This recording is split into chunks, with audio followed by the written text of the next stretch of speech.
Bem-vindos, servidores e população de Campinas, a mais um episódio do Luz, Câmara e Gestão, uma iniciativa da Secretaria de Gestão e Controle com o apoio da Secretaria de Comunicação, para a gente ter aqui uma conversa informal, descontraída com os servidores sobre troca de experiências sobre temas relacionados à gestão e controles da administração pública. Eu sou a Jaque Lustosa, sou auditora de controle interno aqui da Prefeitura de Campinas e também apresentadora desse incrível espaço para a gente conhecer um pouco mais a fundo da nossa administração.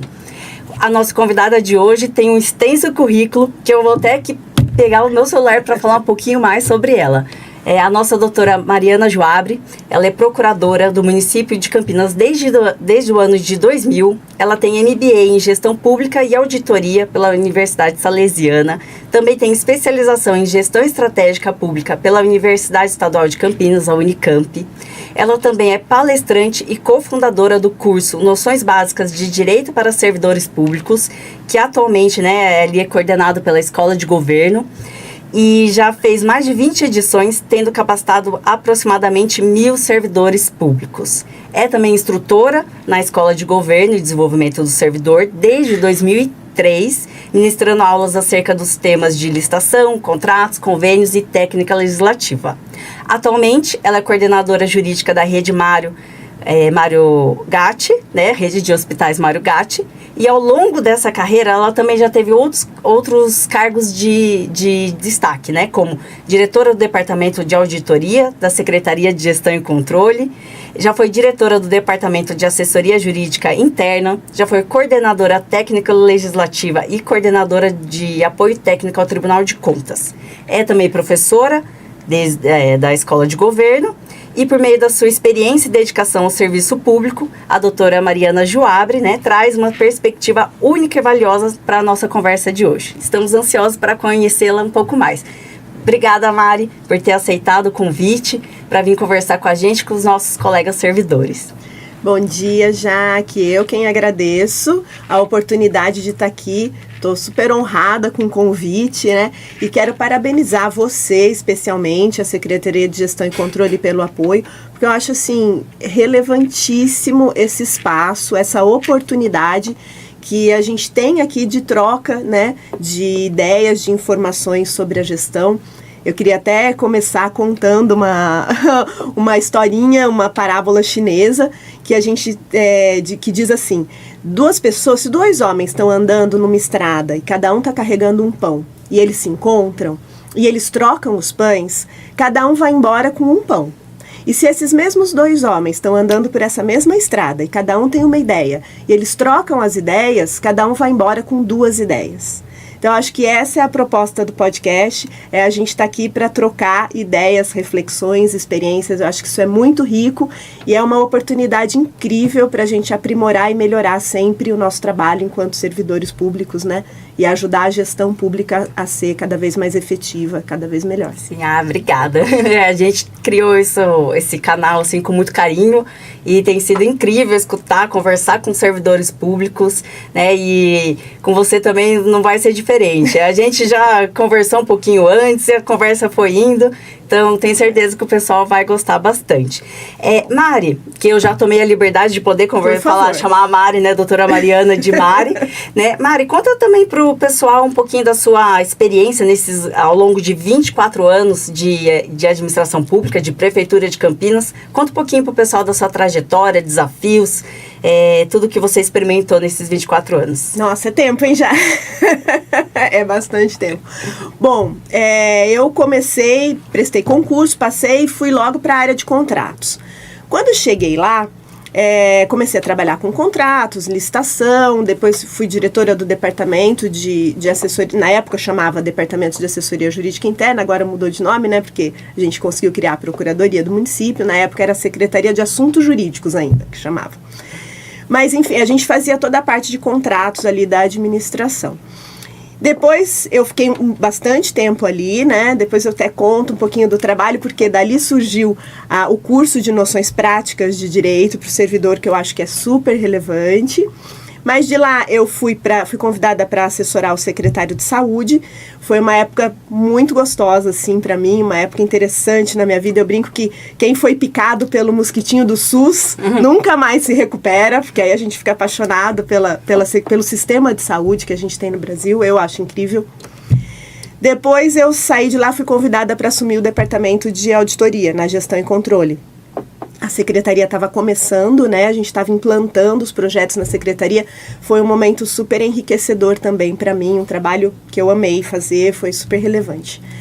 Daí eu saí de lá, voltei para a Secretaria de Assuntos Jurídicos, daí eu acho que já era Secretaria de Justiça na época.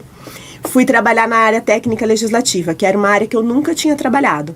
Assumi uma coordenadoria lá e foi também incrível, amei essa experiência de fazer toda a parte legislativa, decreto, regulamentações, foi muito enriquecedor também. E aí tive o convite para assumir a coordenadoria jurídica da Rede Mário Gatti, foi um convite super especial assim para mim. A doutora Daniela já tinha me chamado há algum tempo, eu sempre resistia, mas aí acho que eu já tinha contribuído bastante na técnico-legislativa, estava querendo novos desafios e acabei indo para a Rede Mário Gatti, cheguei lá no meio da pandemia do Covid. Então eu fui convidada pelo Dr. Sérgio, né, para assumir em janeiro, aí até os trâmites, liberação e tal, a gente não sabia ainda do Covid, eu cheguei lá em março, então quando eu cheguei, a gente estava começando a pandemia, foi um desafio assim gigante, mas a Rede Mário Gatti é um desafio diário para mim. Mas ela tá super, mora no meu coração, assim, eu adoro estar lá, apesar de muito desafiador. E até a gente conversou um pouquinho sobre isso, vou contar, vai. Pode contar, que eu acho que vale a pena. Então vou contar. Eu falo que a Rede Mário Gatti tá muito no meu coração, porque eu tenho uma questão pessoal, né? O Dr. Mário Gatti, ele foi médico da minha família na época, né? Há muitos anos atrás, eu sou de Campinas, e o Dr. Mário Gatti era o médico da família. Naquela época tinham médicos da família. E ele era um italiano que casou com uma campineira, e ele trouxe muitas técnicas novas de cirurgia para Campinas, tal, coisas que não tinham na época. E a minha família, ela tem um histórico que as mulheres não entram em trabalho de parto. Então, a mulher engravidava e ou morria a mãe ou morria a criança, né? Não entrava em trabalho de parto, não conseguia ter o neném. Quando a minha bisavó engravidou do meu avô, eles já sabiam, porque ela já tinha perdido um primeiro filho, né? E o Dr. Mário Gatti resolveu fazer uma cesárea, que era uma coisa muito revolucionária para a época. E foi a primeira cesárea em Campinas que sobreviveu a mãe e o filho. E aí foi um problema familiar, porque a minha bisavó tinha feito uma promessa para Santo Antônio, que se a criança sobrevivesse, ia chamar Antônio. E o Dr. Mário Gatti, quando deu tudo certo, eles sobreviveram e tal, ele fez um pedido para a família e queria que a criança, era um menino, né, queria que ele chamasse César Augusto, em homenagem à cesárea. E aí não podia recusar um pedido do Dr. Mário Gatti, né? Sim. E no final das contas, o meu avô tinha 3 nomes. Ele chamava César Augusto Antônio. Então, assim, Dr. Mário Gatti está muito presente para mim, na minha família e tal. E a rede que leva o nome dele é uma rede gigantesca de atendimento pré-hospitalar, de emergência e hospitalar hoje. A gente atende, em média, 70 mil pessoas por mês. Então, é quase mais do que uma cidade inteira, né? Porque a gente atende Campinas e região. Então, assim, eu sinto muito esse peso, essa responsabilidade, sabe? De honrar o nome do Dr. Mário Gatti. Então, eu fico muito contente de ter a oportunidade de estar trabalhando e poder ajudar na prestação desse serviço. E aí, durante toda essa jornada, eu acho que a gente não tem como separar a vida profissional de vida pessoal. Eu me casei, aí eu tive o Pedro, depois eu tive as gêmeas, Giovana e Isabela, que vieram, né, para confundir e alegrar muito a minha vida, mas 2 de uma vez é sempre mais tenso, mas é uma delícia. Então, assim, eu tenho uma família grande, né? Vou até falar dos meus pitiquinhos, porque aí eu tive a Hannah, que já foi embora, que era a minha primeira cachorra. Depois a gente teve o Faruque, que também já virou estrelinha, e agora eu tenho o Milkshake, que fofo. Tá lá fofíssimo. Essa é a minha história, assim, minha jornada de profissional e de vida, porque uma não acontece sem a outra. Exato. Né? Sim. E por conta das crianças, né, eu acho que a minha preocupação em educá-los, eu comecei a estudar um pouco de neurociência e de autoconhecimento, e fui buscar a diferença entre as pessoas, essa humanização e como é que a gente lida com tudo isso, né? E acaba fazendo parte do trabalho também, né? De você equacionar a sua vida, trabalho, pessoal, família, enfim. E acredito que até isso levou a essa experiência, né, de ser uma instrutora lá na escola de governo, né? Ah, vou te contar como é que começou o curso. Então conta também. Essa parte é legal. Eu tava lá no departamento de assessoria jurídica e eu lembro desse dia. Eu lembro que eu tava num dia brava, assim, porque é difícil eu ficar brava, mas esse dia eu acho que eu tava cansada, porque tinha muita coisa e as coisas aconteciam muito atropeladas naquela época, sabe? O pessoal perdia o prazo, aí não prorrogava os contratos, perdia o prazo de prorrogação, era tudo papel, era tudo processo físico, então era um tal de, coloca essa página aqui, a data não saiu, tem que sair com a data de ontem, era uma confusão e eu ficava muito brava com isso. E chegou um dia uma pessoa na minha sala, e era uma professora, e ela disse assim: doutora, o meu contrato venceu e eu preciso prorrogar. Falei, bom, então, né, a gente não faz milagre ainda, o contrato venceu, acabou, eu não tenho como prorrogar uma coisa que não existe mais. Mas eu já estava brava. E ela olhou para mim e falou assim: não, mas pelo amor de Deus, eu não posso ficar sem o serviço, eu preciso prorrogar esse contrato. Eu falei, escuta, você não leu o contrato? Você não sabia a data que ia vencer? Por que você está vindo aqui agora? Eu não tenho como te ajudar. Aí ela virou pra mim, mas eu não lembro o nome dela, mas eu lembro da fisionomia, sabe? E ela olhou pra mim com um jeito desesperado, assim, e ela falou assim: eu não sabia, eu não li o contrato, mas eu não sei o que eu tenho que fazer. Eu sou professora readaptada. Eu cheguei pra trabalhar e eles falaram que eu tinha que cuidar desses processos, mas eu não sei o que eu tenho que fazer. E aí nessa hora eu parei e falei, nossa, não é que a pessoa é negligente, ou é imprudente, ou ela não quer fazer. Ela realmente não sabe o que ela precisa fazer. Uhum. E aí eu parei, me acalmei. Aquele caso dela não teve solução, a gente nem lembra o que a gente resolveu na época, mas não tinha realmente como prorrogar aquele contrato. E aí eu comecei a pensar e a observar as pessoas e falar, eles não é que eles não querem, eles não sabem, porque eles não são capacitados para fazer gestão de um contrato. Sim. A pessoa chega para trabalhar, quem nunca, né? Olha, oi, bom dia, que bom que você chegou, sua mesa tá aqui, seus processos são aqueles. Bem-vindo, se vira aí. Uhum. Né? E aí eu comecei a observar isso e eu falei, olha, se a gente conseguir fazer uma ação preventiva, se eu conseguir explicar para essas pessoas o que elas têm que fazer, eu vou diminuir o meu trabalho, porque as coisas vão chegar redondas para mim. Sim. Vão chegar certas para mim. Aí eu chamei a equipe, falei, gente, vamos fazer um curso de capacitação para os gestores? E nessa época eu sabia quem precisava, porque eram os mesmos que iam lá com processo atrasado, que não tinham conseguido fazer, que não sabia fazer um aditamento. E aí a gente preparou um curso só nessa área de contrato, de gestão contratual, de licitação, para a pessoa entender o que ela estava fazendo ali e o que ela tinha que fazer. E por que a administração pública tem essa peculiaridade, né? Por que o contrato na administração pública é diferente? Por que eu tenho que fazer assim e não assado? Por que eu tenho que licitar? Ter, né? Porque tem que ter o contrato, não pode ser só verbal, né? Exato, também. E aí tem todas as regras da licitação. Por que eu licito? Vou falar para quem não sabe, né, para o nosso, às vezes a gente tem ouvintes aí, população ouvindo, não entende direito como funciona a compra na administração pública. A administração pública é um dos maiores compradores do Brasil. Então a gente tem muitas oportunidades de compra, né? E aí eu tenho que dar chance igual para toda a população que queira participar. Então existe todo um processo para isso, que é a chamada licitação. E aí eu fui explicar para o pessoal como é que isso funcionava e tal. A gente fez na época um ofício para todas as secretarias, nomeando os funcionários que tinham que estar no curso. E essas pessoas vieram.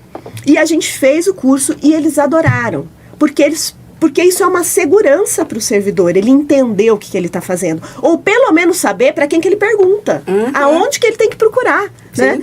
E uma das coisas que era engraçada, eu falava, no final do slide, eu deixava lá o meu ramal e falava, olha, aqui é o ramal do jurídico, tal, vocês liguem. Doutora, a gente pode ligar para o jurídico? Pode, deve, tem que ligar. Né? Eu prefiro prevenir do que remediar, é sempre mais fácil. Sim. E a gente foi mudando essa cultura, sabe? E criando essa cultura de prevenção, de capacitação. E o curso foi crescendo. Na segunda edição, a gente mandou ofício, mas não mandou os nomes. Só mandamos ofício para as secretarias, convidando 2 de cada secretaria, porque o espaço era pequeno. A EGDS estava começando. Isso foi, quer ver? Eu estava grávida do Pedro. Então, o Pedro já tem 16 anos, isso faz 17 anos, mais ou menos. E aí a gente começou a fazer esse curso, a EGDS era pequeno, o espaço era pequeno, a gente tinha não cabia muita gente, né? Tinha poucas vagas. Bom, aí a gente mandou para a secretaria a gente pedia 2 nomes de cada secretaria. A secretaria mandava 4, 3, 5, porque eles começaram a pedir, não, porque aí um colega falava pro outro, né? E a gente tinha feito uns manuaizinhos assim, até aqui na IMA, a gente veio pra IMA, eu e a Ana Paula, a gente que diagramou, aí a IMA imprimiu pra gente e tal, eram uns manuaizinhos de capa azul. Aí eu comecei a ver o pessoal no elevador com os manuais, subindo, e aí eles iam lá no departamento, doutora, tem mais manual? Tem mais manual? E a gente tinha feito uma tiragem baixinha, acho que era 200 que a gente tinha conseguido imprimir, e acabou, né? A Ana Paula acho que tem um guardado até de recordação, o meu eu acabei dando para alguém que pediu. E aí, o curso foi crescendo. Quando eu cheguei na gestão e controle, a gente teve a ideia, eu, doutora Michele, que trabalhava no preventivo, a gente teve a ideia de ampliar esse curso e não fazer mais só de contratos e licitação. E aí a gente começou a perceber que o servidor, ele precisava entender aonde ele estava inserido. E a maioria desse servidor não é formado em direito, então, e nem em área administrativa, muitas vezes, e está em cargo de gestão. Então, o que a gente percebeu? Que a gente tinha que, essa pessoa vinha da iniciativa privada, chegava no serviço público, na administração pública, e ela não entendia como aquilo funcionava. Ela não entendia o ambiente onde ela estava, que é um ambiente diferente, é um ambiente diferenciado. Então e aí o curso hoje de noções práticas de direito, ele começa com princípios de direito administrativo, passa por todas as questões importantes e termina com improbidade, com uma palestra sobre improbidade administrativa. Pelo menos, é claro que ele é um curso bem superficial e muito prático, porque o que interessa é o dia a dia. Ninguém tá lá para se formar em direito, né? A ideia é você falar com pessoas que não têm formação na área jurídica para que ela entenda o contexto. Porque se ela está fazendo uma gestão de um contrato ou de qualquer coisa, se ela está num ambiente de gestão, ela tem que entender a parte administrativa, os regulamentos, as regras. E eu falo muito isso para o pessoal da saúde, né? Na saúde a gente tem muita gente que é da área da saúde formado, né? Enfermeiro, dentista, médico, terapeuta ocupacional, nutricionista.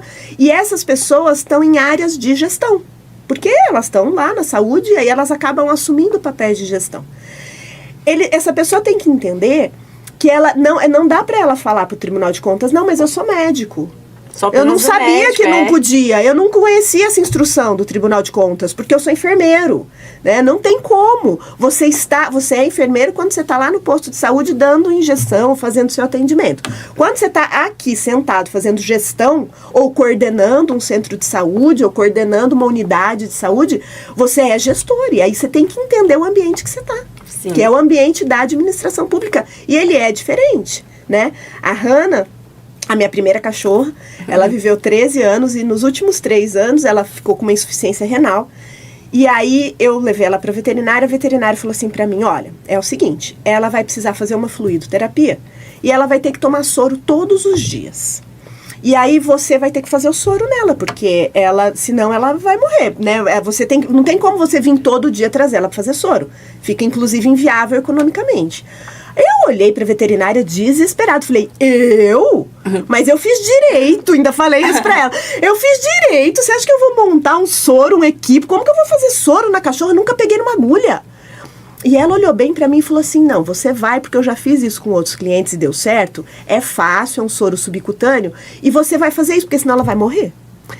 E aí a gente respira fundo e vai, né? Porque quem tem pet sabe o quanto a gente é apaixonado por esses bichinhos. E aí, menina, eu aprendi a montar o equipo, eu aprendi a perder o medo da agulha, e eu aprendi a fazer o soro na Hannah, e a Hannah, a perspectiva de vida dela era de 2 semanas, ela durou 3 anos depois disso. E é o que eu faço, eu dou esse exemplo, porque eu faço esse paralelo com a secretaria, com o pessoal da saúde, que está em área de gestão. Se você não entender da gestão, ela vai morrer. Sim. E a responsabilidade é tua, porque é o teu CPF que está lá. Sim. Então, não adianta você querer falar para mim que você é enfermeiro, você não precisa saber disso. Você precisa.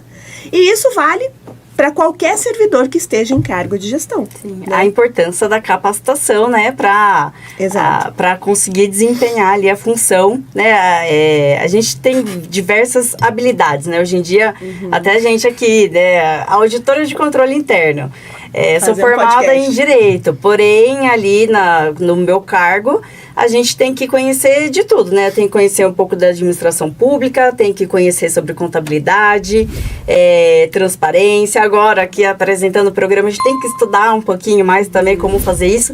Então, são essas habilidades que tem que estar ali, né? Intersetoriedade das competências, né?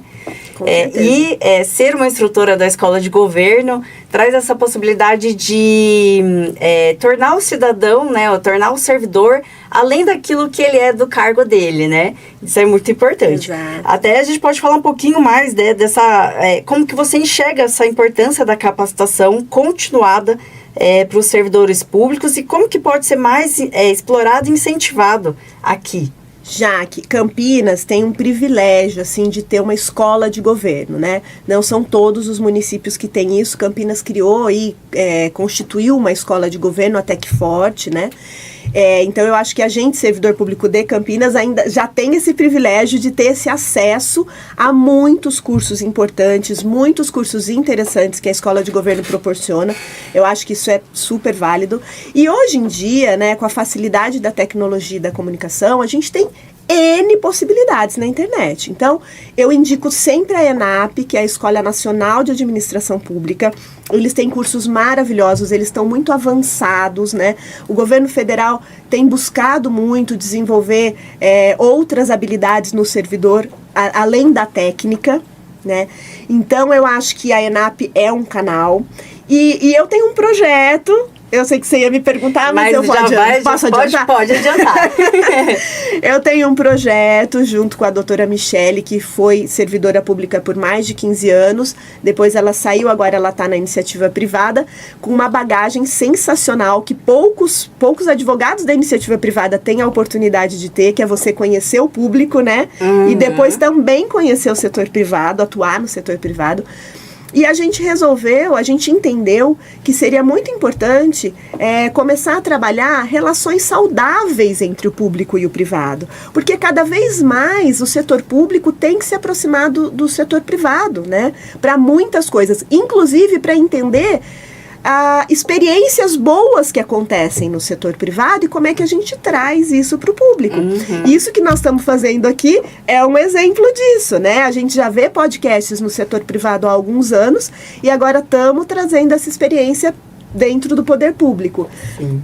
No poder público as coisas demoram um pouco mais para acontecer, porque a gente depende de regulamentação, de normatização, né? E o poder público nada mais é do que um reflexo da sociedade. Então, a sociedade está mudando, a gente tem que correr atrás disso, tem que se adaptar. E eu e a doutora Michele resolvemos criar um canal no Instagram, chama Entre o Público e o Privado. Apareçam lá, sigam a gente, tem muita coisa de conteúdo bacana, onde a gente discute questões de gestão, essas relações entre o setor público e o setor privado, a necessidade de capacitação, de melhoria, de nós nos aperfeiçoarmos enquanto pessoa também, né? Eu gosto muito, um dos meus mentores, assim, é um cara que chama Joel J, ele é um ex-nadador, né? Ele é um ex-nadador profissional. E ele é um cara especializado em alta performance. E eu gosto, não sei se você conhece. Conheço. Eu adoro o Joel J. E ele fala uma coisa que eu adotei pra mim, sabe? Saúde, família e trabalho. Não inverta a ordem. É nessa ordem. E saúde significa saúde física e mental. Então, a gente tem que se conhecer, a gente tem que buscar autoconhecimento. Então, eu acho que a ENAP, né, a Escola de Governo Nacional, ela tem trazido muitos cursos nesse sentido de autodesenvolvimento.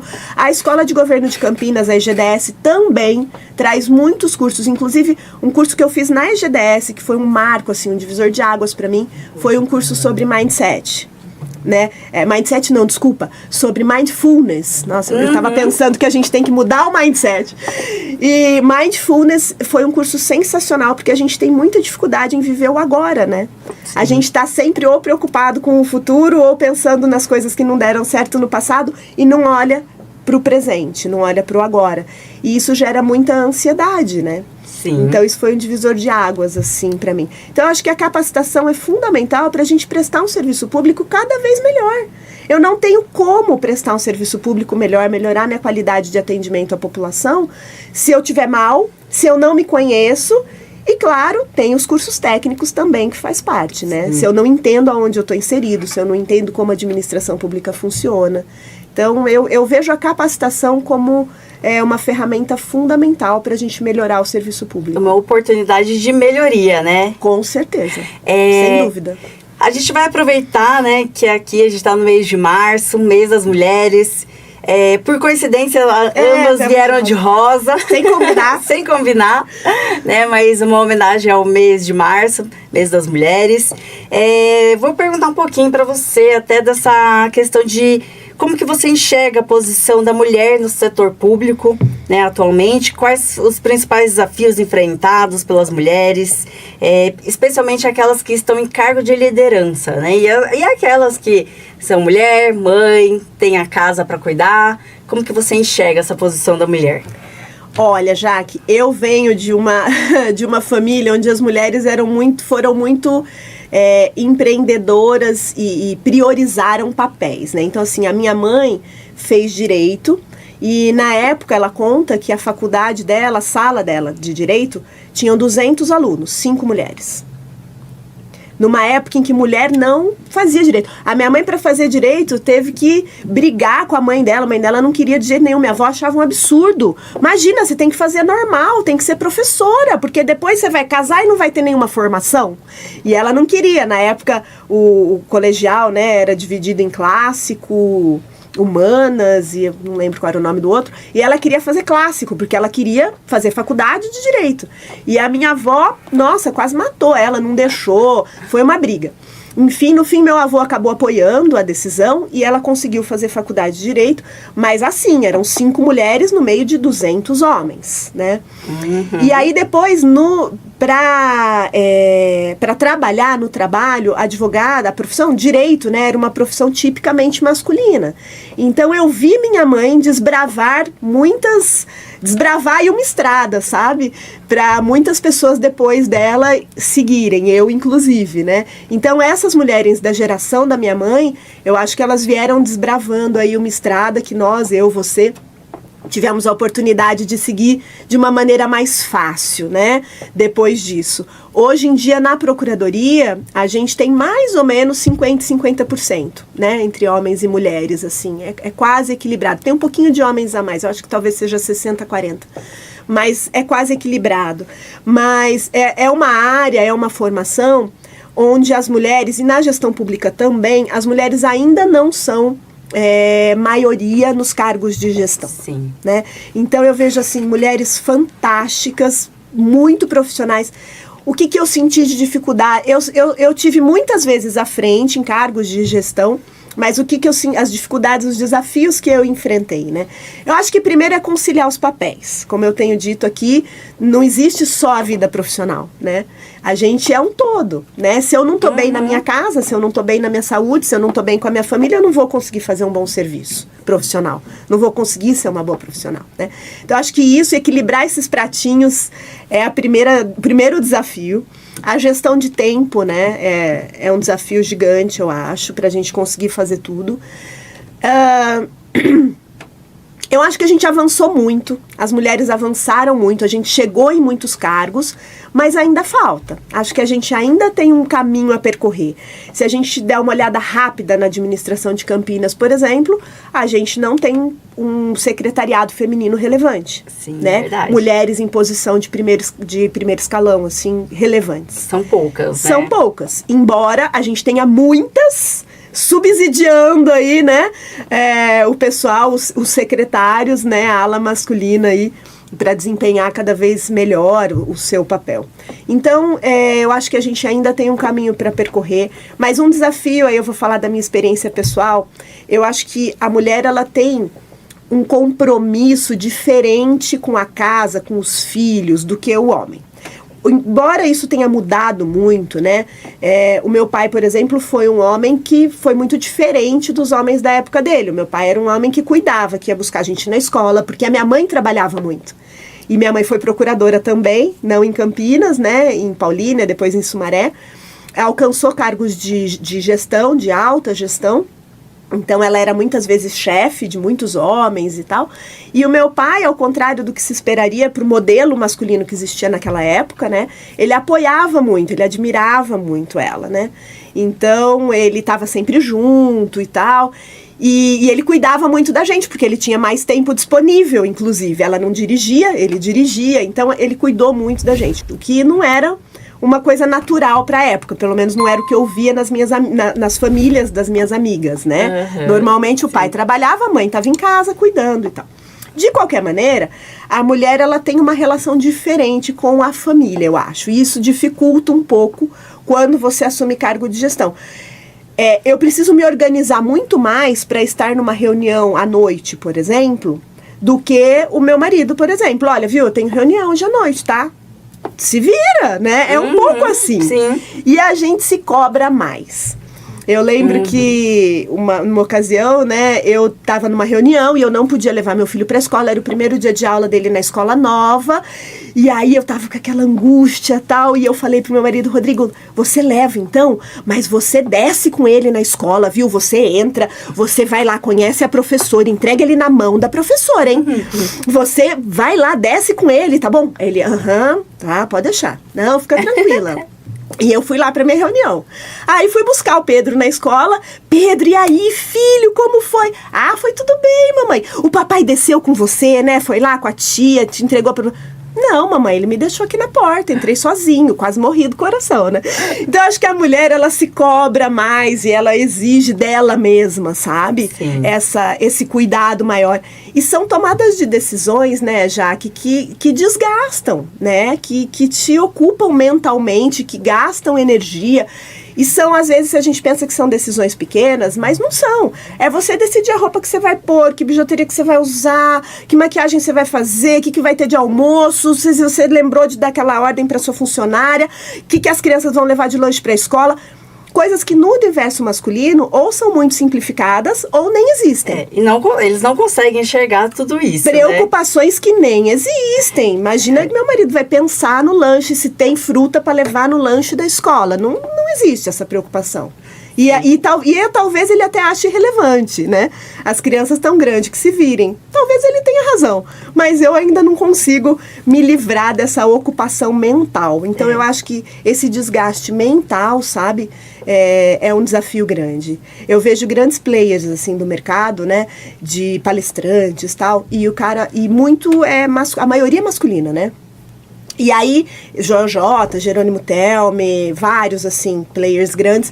E o cara vai dar uma palestra de calça jeans, camiseta e tênis. Uhum. Ele não tem que pensar naquilo. Em geral, é camiseta preta, jeans e tênis. Em 5 minutos está pronto. Acabou, ele nem pensa, ele não gasta energia pensando naquilo. Pensa eu dando uma palestra de calça jeans, camiseta e tênis. A pessoa nem para pra me ouvir. Sim. Então, eu acho que a mulher ainda tem essa questão da imagem, que é algo também que desgasta, sabe? Que desgasta, assim, que te exige, né, energia, te exige uma carga emocional ainda, né, de pensamento, que é mais desgastante. Então, acho que são desafios, sabe, que parecem bobos, mas que fazem parte do nosso dia a dia. Uhum, nós mulheres ainda...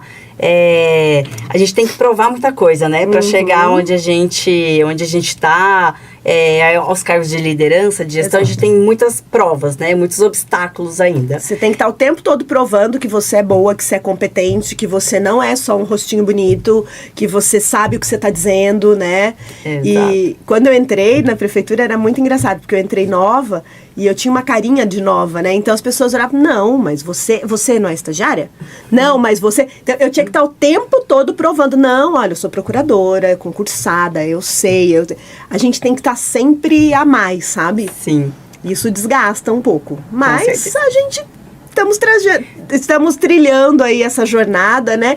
E espero que a gente facilite para as próximas gerações, né? Que isso vá mudando ao longo do tempo. Com certeza, e estamos conseguindo, né? Sim. Até o privilégio do meu secretário ter me colocado nessa posição para apresentar. Sim, como hosts, Então, a gente vê que eles estão confiando mais na gente, né? E dando oportunidades. Sim. Né? A gente agradece por isso, né?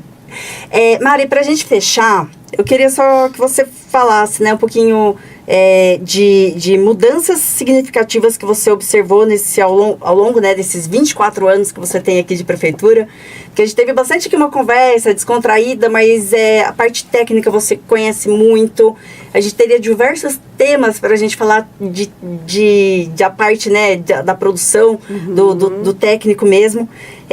Então, conta um pouquinho pra gente, assim, quais mudanças significativas você observou e que você acredita que ainda precisamos evoluir em termos, assim, de gestão pública na cidade.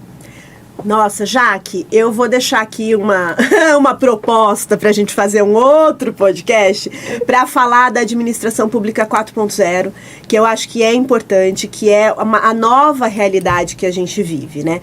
Então, mas aí é um assunto para um outro podcast para a gente falar só disso. Porque ao longo desses 24 anos, eu observei muitas mudanças positivas, muitas coisas boas, inclusive a profissionalização da administração, sabe?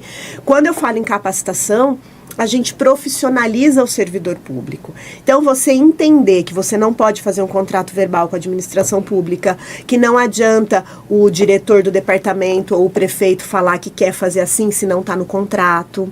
E isso eu vi acontecer algumas vezes, né? Não, mas por que você fez isso? Não estava no contrato? Não, porque o secretário mandou. E era simples assim. Né? Então, há um tempo atrás, essas coisas ainda aconteciam. Eu vi aumentar os órgãos de controle, né? Ser criada a Secretaria de Gestão e Controle, a gente ter mais preocupação com o controle interno, né? Em várias secretarias, diferentes secretarias. Na Secretaria de Saúde é uma preocupação muito grande o controle interno. E isso porque o mundo mudou. O Brasil mudou, né? O mundo mudou. Então, a gente teve órgãos de controle externo que ajudam a gente a melhorar. Então, o papel do MP, que hoje em dia é muito mais atuante, muito mais relevante do que era há 20 anos atrás, quando eu entrei, né? O próprio Tribunal de Contas mudou o olhar. Mudou o seu enfoque. O tribunal, quando eu cheguei, o tribunal não analisava convênios, para você ter uma ideia. Eles nem olhavam. E aí, até eles perceberem que convênio era um gargalo enorme de dinheiro que ia embora, que eles tinham que olhar como é que aquilo era feito. Né? A gente pegou muitas coisas assim, em desacordo, em convênios, porque era uma coisa que não era olhada pelo tribunal. Então, o tribunal mudou. Mas uma mudança sensível, que eu acho, das questões do controle externo, que vai nos obrigar a melhorar enquanto gestores, é a questão do mérito. Eles não olham mais só a forma. Ele olha o mérito e o planejamento. Outro tema que a gente vai ter que falar depois, né, Jaque? Mais um. O planejamento. Como é que você planejou, o que você queria com aquilo e qual é a sua métrica, se você conseguiu ou não. A efetividade mesmo. A efetividade do serviço público. Então, os órgãos de controle vêm muito com essa força e eu acho que isso melhora muito o nosso trabalho, né? E isso eu vi melhorias positivas, sabe? Ao longo desses anos, assim, na administração. Então, eu acho que é isso. E muita gente concursada, muita gente boa, né? Eu falo isso para os meus alunos lá na EGDS. Vocês são o melhor que tinha, né? Que vocês passaram por um concurso público, por uma peneira dificílima. Então, em nível profissional, vocês estão entre os melhores profissionais. E a gente tem que trabalhar isso da melhor maneira possível, porque servir ao público, gente, é um dom, né? Ser servidor é você servir ao outro. E eu acho que não tem profissão mais linda do que isso, que é você servir ao outro. E a pessoa que vai procurar um serviço público, em geral, ela não tá feliz. Ela não tá indo para uma viagem bacana. Ou ela tá doente, ela tá no hospital. Ou ela precisa resolver um problema de imposto. Ou ela precisa resolver um problema de planejamento, ou de urbanismo, ou de obra, que é uma chatice, que ela já tá lá brava com o pedreiro, com a reforma, ainda tem que resolver coisas burocráticas na prefeitura. Sim. Então, ninguém vai procurar um serviço público feliz, em geral. né? É sempre para resolver algo. É sempre para resolver um problema chato, né? Sim. E a gente tem que servir a essas pessoas da melhor maneira possível. A gente tem que entender a pessoa, né? E é o que eu falo, a administração pública, ela é feita de pessoas para pessoas. Então a gente tem que entender de gente. Sim. Né? A gente tem que trabalhar esse autoconhecimento, a gente tem que olhar o outro, né?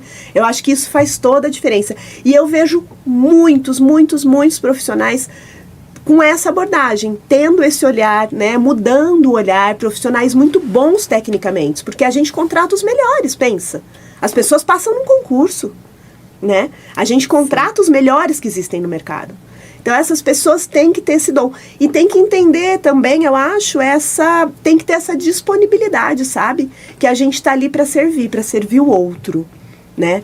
Então, eu acho que é uma profissão muito rica, porque quando você ajuda o outro, a gente ajuda em dobro a nós mesmos, né? Com certeza. Eu acho que isso sempre volta. Então... eu não me vejo fora do setor público, de forma alguma. Já tentei pensar algumas vezes, mas não me vejo fora.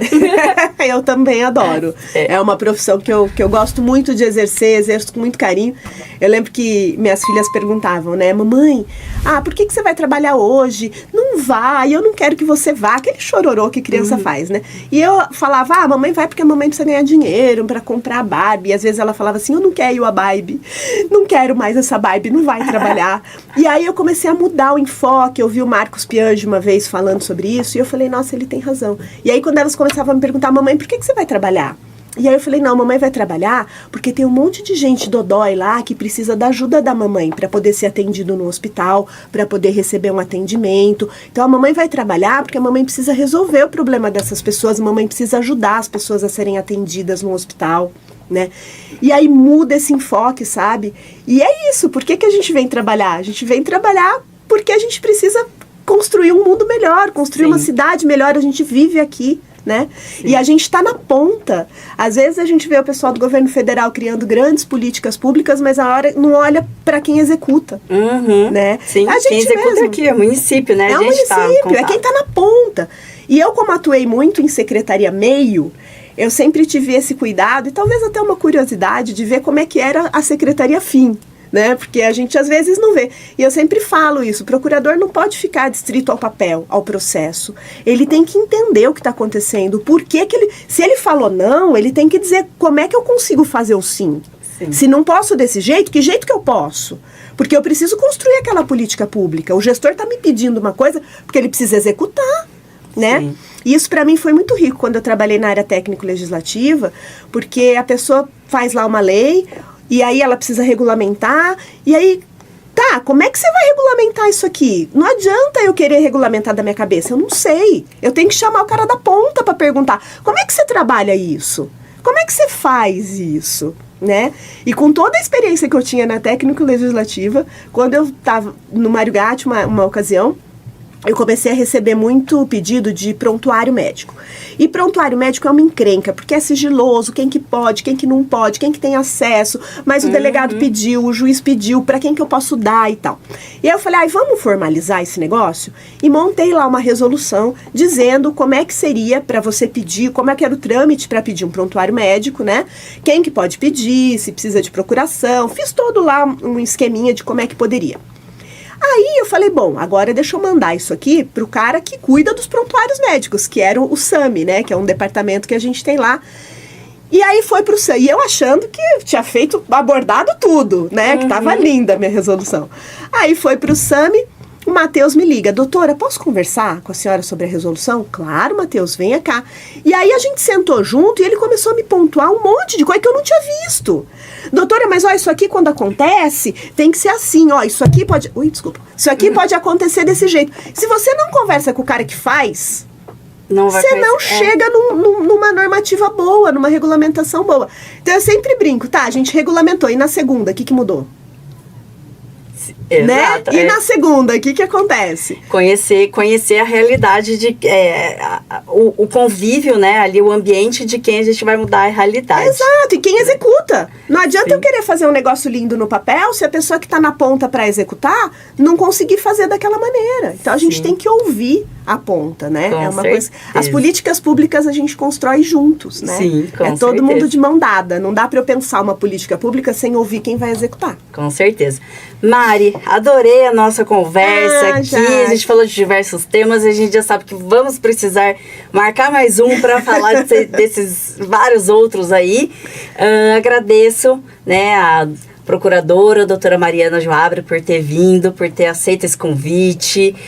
Tenho certeza que o pessoal adorou ouvir todos esses assuntos, saber, né, de uma servidora pública que está há 24 anos aqui na prefeitura, toda essa visão que você tem, essas perspectivas de futuro. Então, agradeço imensamente aí por ter aceito o convite. Foi um prazer enorme, viu, Jaque? Parabéns pela iniciativa de novo, eu acho que é riquíssimo e desejo aí um super sucesso, que já é, que você consiga aí entrevistar muitas e muitas pessoas, com certeza, eu vou estar lá assistindo todos. Isso é muito rico, muito enriquecedor pra gente quanto trabalho. E o pessoal que quiser, segue a gente lá no Instagram, @entre o público e o privado. Tem bastante dica legal, a gente faz bastante comentário, bastante dica de gestão. É um canal, tá sendo uma experiência bem bacana, um canal bacana. Muito Obrigada, legal. Eu já viu? tô lá seguindo.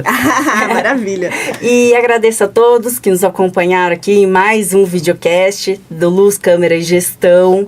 Se você gostou, não esqueça de curtir, de compartilhar com os amigos, de sugerir temas pra gente e nos vemos na próxima semana. Agradeço a todos. Até logo. Tchau, tchau.